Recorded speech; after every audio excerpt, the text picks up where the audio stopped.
Mustafa welcome welcome welcome welcome Mustafa welcome welcome.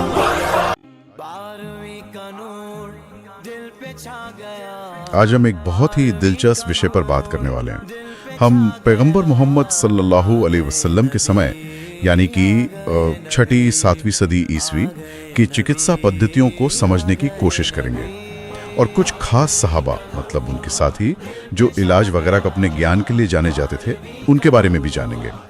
हमारे पास इस्लामी इतिहास से जुड़े कुछ अंश हैं, तो हमारा मकसद ये समझना है कि उस शुरुआती दौर में सेहत और इलाज को कैसे देखा जाता था, कौन लोग थे जो इसमें अहम थे और क्या उन पर जैसे यूनानी या भारतीय चिकित्सा का कोई असर था। तो चलिए इन स्रोतों में जो जानकारी है उसे थोड़ा खंगालते हैं। जी बिल्कुल, ये विषय वाकई बहुत आकर्षक है। देखिए, उस जमाने में चिकित्सा काफी हद तक तजुर्बे पर आधारित थी। मतलब जड़ी बूटियां थीं, कुछ साधारण इलाज थे, मालिश वगैरह। हाँ, थोड़ा बहुत भारतीय आयुर्वेद और यूनानी तिब का प्रभाव भी दिखता है। लेकिन हाँ, ये समझना जरूरी है कि तब आज जैसे मतलब प्रॉपर स्पेशलिस्ट डॉक्टर नहीं थे।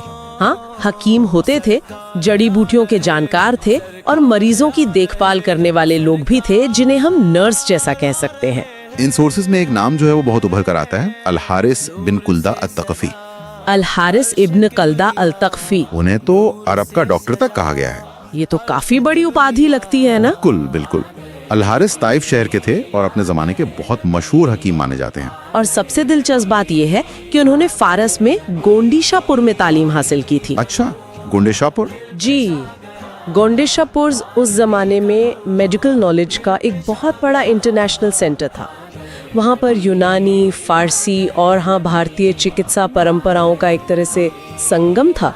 ऐसा भी कहा जाता है कि उन्होंने भारतीय चिकित्सा ग्रंथ भी पढ़े थे, तो उनका ज्ञान काफी गहरा और विविध था। तो क्या पैगंबर सल्लल्लाहु अलैहि वसल्लम ने भी कभी उनकी सलाह ली थी, उनके ज्ञान का लाभ उठाया? जी हाँ, ऐसे जिक्र मिलते हैं कि पैगंबर सल्लल्लाहु अलैहि वसल्लम ने सेहत से जुड़े मामलों में कभी कभी उनकी सलाह ली थी। एक मशहूर वाकया भी है जब उन्होंने एक सहाबी साद बिन अबी वक्कास, जब वो बीमार पड़े तो इलाज के लिए अल-हारिस के पास ही भेजा था। तो ये उनके भरोसे को दिखाता है। अच्छा, अब यहाँ एक और नाम है जो मेरा ध्यान खींच रहा है, रुफैदा अल-असलमिया।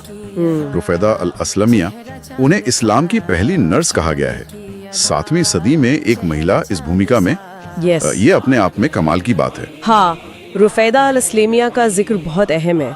वो एक सहाबिया थी और उन्होंने जो किया वो जमाने के हिसाब से बहुत बड़ी बात थी। उन्होंने जंग के मैदानों में घायलों के इलाज के लिए बाकायदा एक तंबू लगाया था। तंबू मतलब एक तरह का फील्ड हॉस्पिटल? हाँ बिल्कुल, एक तरह का चलता फिरता फील्ड हॉस्पिटल। सोचिए जरा, उस दौर में ये कितना ऑर्गेनाइज तरीका था, और वो भी एक महिला इसे लीड कर रही थी। वो जड़ी बूटियों और प्राइमरी ट्रीटमेंट में माहिर थी। हाँ, उनका ज्ञान ज्यादातर तो लोकल अरबी तरीकों पर आधारित था, पर हाँ थोड़ा बहुत यूनानी फारसी असर भी शायद रहा हो। अल-हारिस और रुफैदा के अलावा इन स्रोतों में और भी नाम दिखते हैं जो इलाज वगैरह से जुड़े थे, है ना? हाँ, मतलब सिर्फ ये दो ही नहीं थे। हाँ, बिल्कुल, जानकारी यही बताती है कि कई लोग थे जो अपने अपने लेवल पर योगदान दे रहे थे, जैसे लैला बिन्त अब्दुल्ला जैसी और भी महिला हकीमा थीं। तो पता चलता है कि महिलाएं भी एक्टिव थीं इस फील्ड में।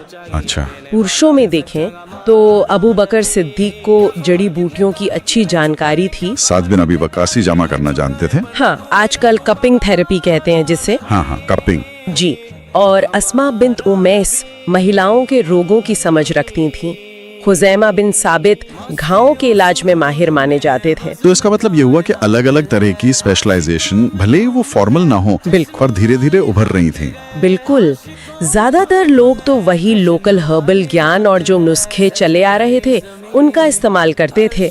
अल-हारिस इब्न कल्दा इस मामले में थोड़े अलग थे कि उन्होंने बाकायदा गोंडेशापुर जाकर बाहरी चिकित्सा पद्धतियां सीखी थीं। फारसी, यूनानी, भारतीय, वो ज्ञान के आदान प्रदान का एक साफ उदाहरण है। तो कुल मिलाकर अगर हम देखें तो पैगंबर सल्लल्लाहु अलैहि वसल्लम के दौर में चिकित्सा का एक मिला जुला सा नजारा था।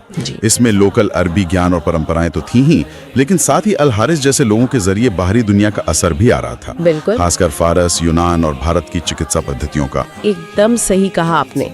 ये दिखाता है कि ज्ञान और विचारों का आदान प्रदान उस प्राचीन युग में भी कितना जरूरी था और सीमाओं के पार भी हो रहा था। यहाँ एक बात सोचने लायक है ना, कि कैसे उस शुरुआती दौर में अलग अलग संस्कृतियों की जो मेडिकल प्रैक्टिसेस थी वो एक दूसरे से जुड़ी, एक दूसरे को प्रभावित किया, और आज की दुनिया में हम उस ऐतिहासिक जुड़ाव और ज्ञान के आदान प्रदान से क्या सबक ले सकते हैं, ये सोचने वाली बात है।